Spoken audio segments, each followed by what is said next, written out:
माना दादी को इतना प्यार बहनों से कि जैसे ही नीलू बहन ने ये पूछा तो दादी ने कहा कि ये कोई पूछने की बात है।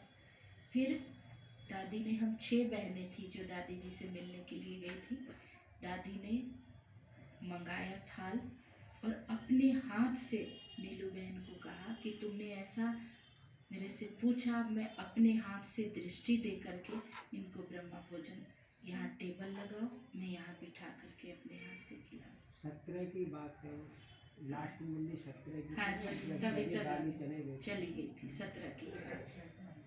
और फिर हमें अपने सामने में बिठा करके ब्रह्मा भोजन खिलाया।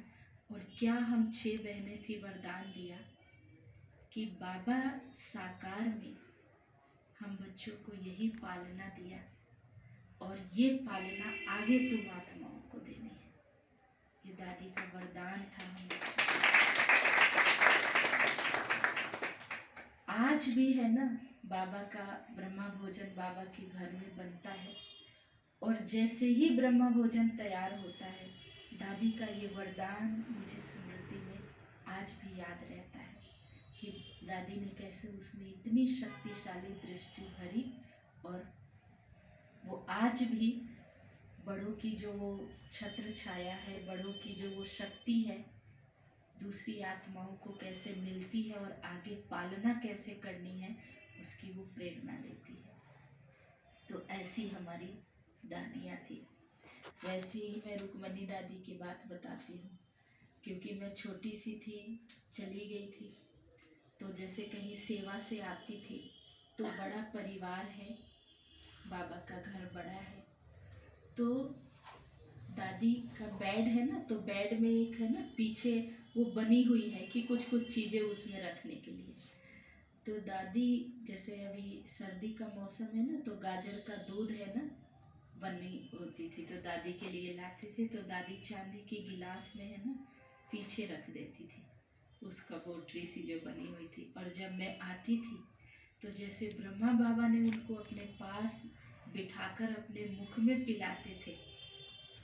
आप सबको पता होगा कि ब्रह्मा बाबा कभी किसी को उदास नहीं देख सकते थे। अगर कोई उदास बच्चा होता था तो बुलाकर पूछते थे, बच्ची क्या बात है, और अपने हाथ से मुख में गिट्टी खिलाते थे। तो ऐसे दादियों ने हमें पालना दी और उनकी यही पालना का उम्मीद था कि आगे तुम्हें भी ऐसी पालना अनेक आत्माओं को दे करके बाबा से जोड़ना है। मैं ये छोटी छोटी बातें क्यों बता रही हूँ कि स्नेह ऐसी चीज है जो दुनिया में उदाहरण देती है कि पत्थर को भी वो पिघला सकता है, मोम कर सकता है। आप प्यारी प्यारी माताएं, कैसी भी परिस्थिति आ जाए घर गृहस्थ में, कितना भी कोई आपका पेपर ले, लेकिन जो भगवान ने आपको दिया है वो देना कभी नहीं छोड़ना। आपका स्नेह किसी के जीवन को बना सकता है और किसी के जीवन को बिगाड़ भी सकता है अगर आप जरा सी वो करते हो।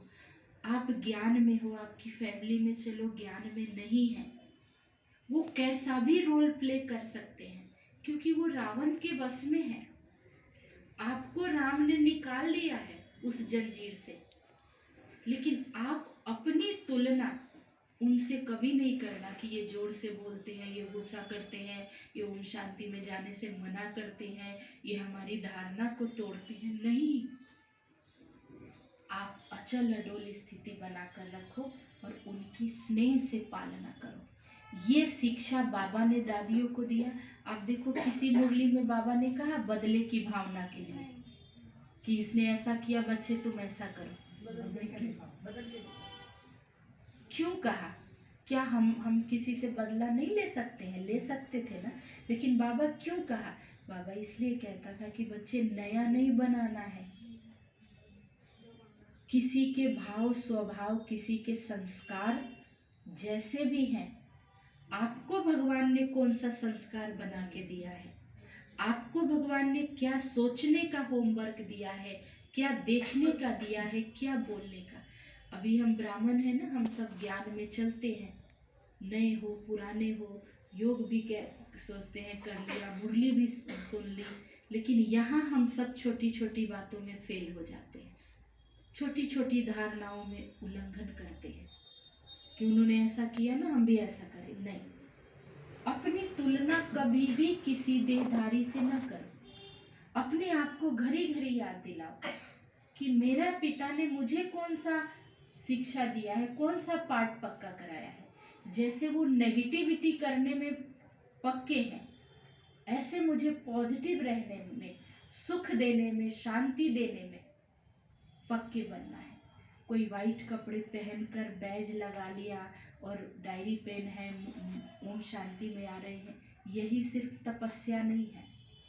हम 2-4 घंटे के योगी नहीं हैं, हम योगी जीवन वाले हैं। और सबसे पहली हमारे विचारों की तपस्या कि मेरे संकल्प किस क्वालिटी के चलते हैं।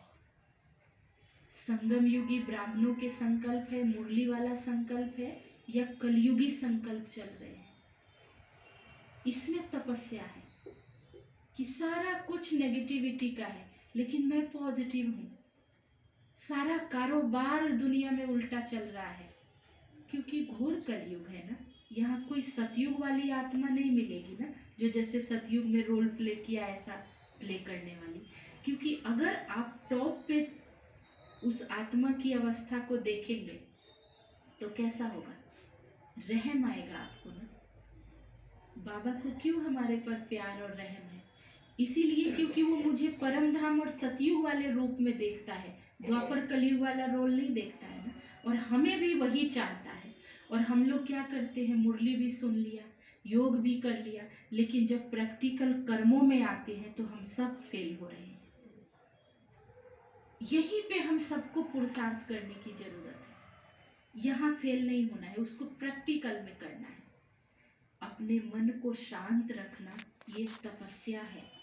पॉजिटिव सोचना, व्यर्थ मुक्त बनना ये तपस्या है। मुख से मीठा बोलना ये तपस्या है। अच्छी बातें सुनना ये तपस्या है। तपस्या का मतलब ये नहीं है कि लाल लाइट और योग चल लिया और योग किया, बाहर गया फिर वैसा का वैसा, नहीं। तो इसीलिए बाबा को, हम बच्चों को ये शिक्षा देनी होती है। और दादियों को दिया तो दादियों ने हम सबको दिया, फिर हम सब दूसरी आत्माओं को। क्योंकि सब आत्मा मन से बीमार है, कोई ना कोई विकारों के वशीभूत में है। और कोई बीमार होता है ना और गलत करता है तो उस पर रहम आता है, गुस्सा नहीं आता है। अब देखो हॉस्पिटल में जाते हैं, कोई पानी फेंक दिया, कोई गुस्सा किया है, डॉक्टर को भी, नर्स को भी। वो बताए ना कि जो नर्स की जब काउंसलिंग करते हैं तो वो क्या कहती है कि जब है ना डॉक्टर से नर्स परेशान है, क्यों?